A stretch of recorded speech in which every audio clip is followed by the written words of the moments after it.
नमस्कार दोस्तों, मेरा नाम भूषण रावत है। मैं बल्लौड़ फरीदाबाद का रहने वाला हूँ। आज से 20-25 वर्ष पहले मैंने मोगा क्लिनिक से लंबाई बढ़ाने के लिए एक कोर्स मंगवाया था। उस समय मेरी उम्र 17 साल की थी और आज मेरी उम्र 42 साल की। तो उस समय मेरी लंबाई 5 फुट 2 इंच थी। मैं अपनी लंबाई को देख के बड़ा परेशान होता था। तब मैंने घर जाके से हमारे फार्मोन का विज्ञापन देखा, तो वहाँ से मैंने उन्होंने दवाई 3 महीने की दवाई भी दी और एक पुस्तक दी। उसमें पुस्तक में आसन वगैरह कुछ करने के लिए दिए गए थे और दवाई मैंने खाई।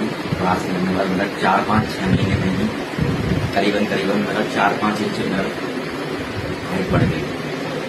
और अब मैंने अपने उसी दवाई के लिए उसी क्लिनिक से मैं अपने लड़के के लिए वहाँ जाता हूँ, जो जिसकी उम्र इस समय